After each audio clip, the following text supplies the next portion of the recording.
Alright everybody, it's Ronin Dave, and I'm here with Paul. Hello. You might remember him from such episodes as Japan in the last World Cup. Okay, yeah. And Doctor, I have an infection and it won't clear up. So what are we going to do today, Paul? We're off to see the Rice Paddy artwork. Yes, Rice Paddy artwork in Gyoda up in Saitama. Yep. Right now we're catching a Shinjuku Shonan Line from Ikebukuro up there. But we're going to try, hopefully today, we're going to see Rice Paddy art, and ancient tombs called the Kofun. Yep. And in the evening, hopefully, the Oshi Castle. Yes. Very noisy in these train stations. Alright, so off we go. Yep.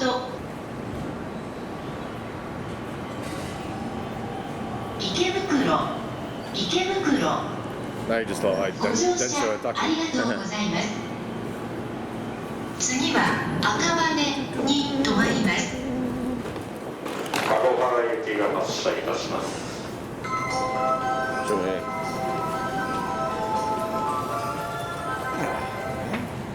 Hey, you want to sit there? 3番線ドアが閉まります。 Alright, so off we go. Alright.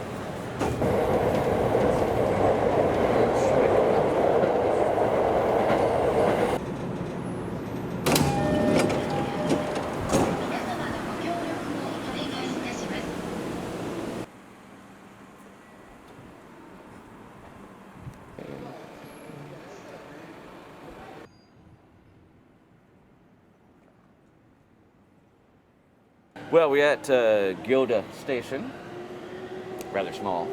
Yep. We're going to be taking the loop line. I'm assuming that's the bus. Looks loopish. Looks like a loopy bus. Yes.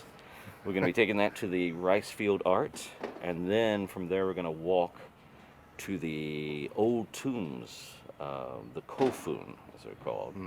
And then from there we're going to go to Oshi Castle.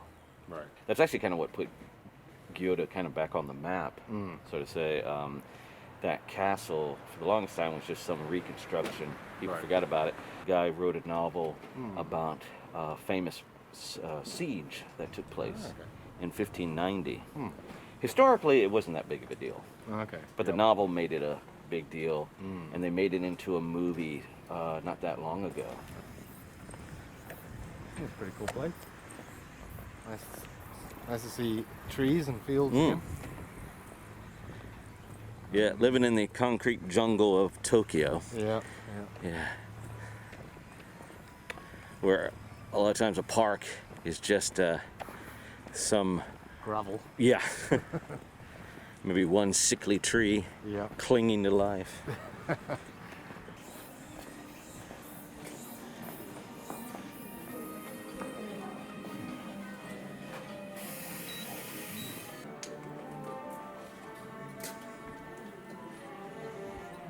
Oh, that's cool.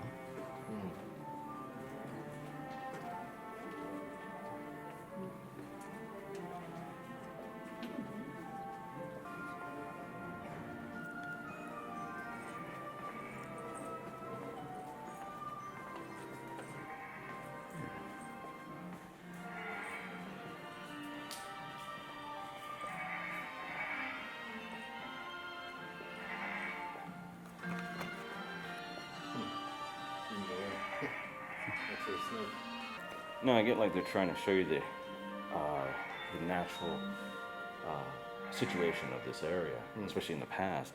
But it's kind of ruined with elevator music playing.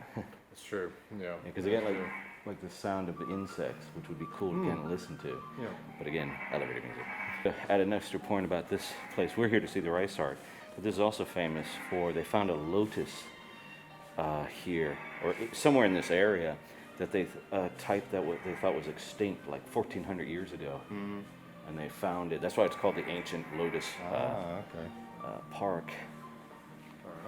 So like I think like June through August, the lotus are blooming, and many people come here during that time.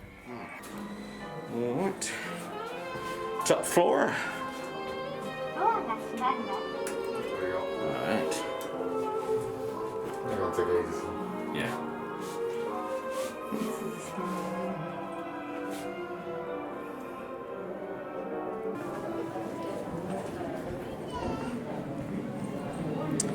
right, are you ready? Are you ready?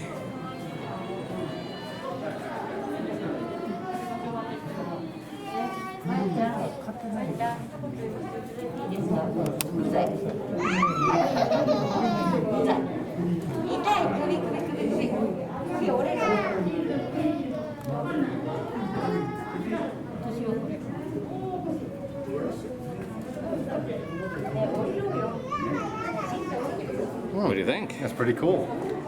Yeah, it's bigger than I thought it was going to be. Uh-huh. Yeah. Yeah, it's very cool. Especially when you see like with the meter scale down at the bottom. Really shows you how large it actually is. Yeah, that's pretty cool. Now, talking about science perspective, look down there at the people at the bottom of that field. Yeah. That gives you an idea, really, of the scale.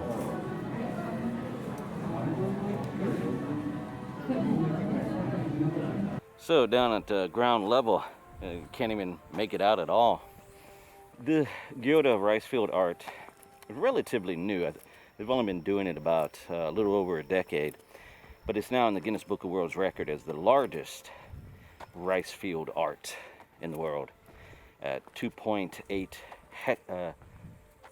hectares. So what'd you think now that we're down here at ground level? Yeah.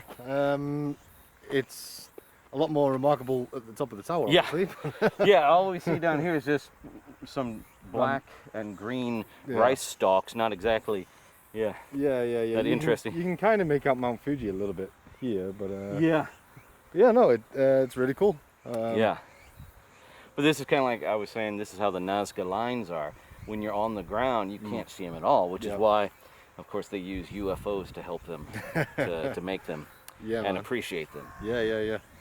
No, yeah, it was a really cool view. Highly recommend it. All right. And did you recognize anything about the figures that we looked at? Yeah, so we There had was 3 characters. Yeah, we had Mount Fuji, Mm-hmm. and then on this side was the Hokusai Yes. wave. Well, actually, Fuji and the wave go together. Okay, yeah. So it's Yeah. like the Hokusai, the whole. Yeah, Hokusai because thing, it's yeah. the Great Wave of Kanagawa with Fuji in the background. Yeah. But yeah, that's such a famous, like the fact, like you know, even a Welshman knows the Great Wave of Hokusai. But yeah, it's so famous. Like everybody Yeah, recognizes of it. course. Like Van Gogh, for example, he loved that particular. And the thing is, like, do you know what that is? When I say Hokusai, is it a painting? No, it's an artist. No. I mean, not. I mean, is this a painting? Was this a painting? I mean, not this. This is rice. But the original, you know, Hokusai. I don't think it was a painting. Okay, there we go. I can't remember what it was made from, but it was what the medium was. But I don't think it was paint. No. Okay, you're in the right ballpark. Yeah, it's what they call, and I'll probably butcher the pronunciation, ukiyo-e. Oh, okay, yeah. Yeah, woodblock wood print. block. Yeah.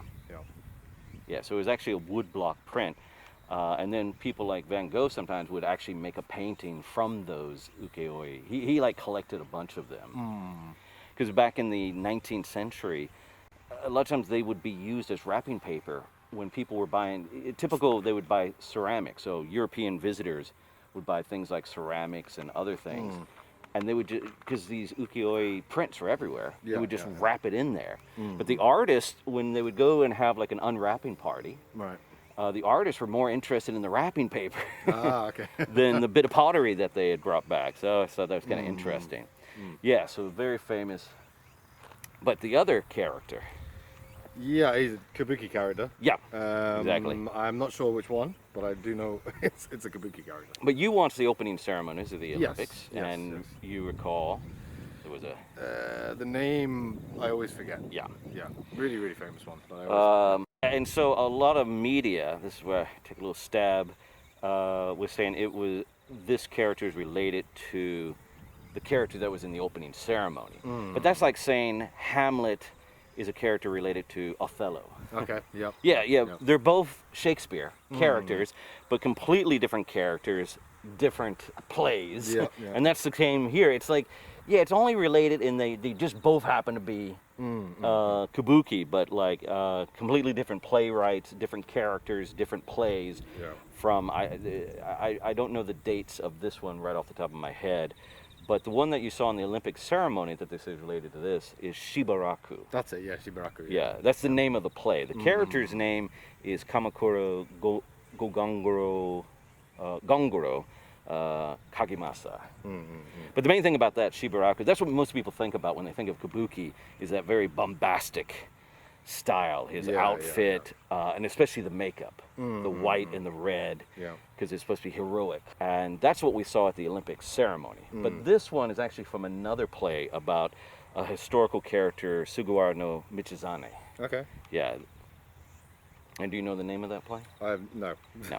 I'm not. I do, but it's like so long on my, as long as my arm. It's like Sugawara something. Put it in the description. Yeah.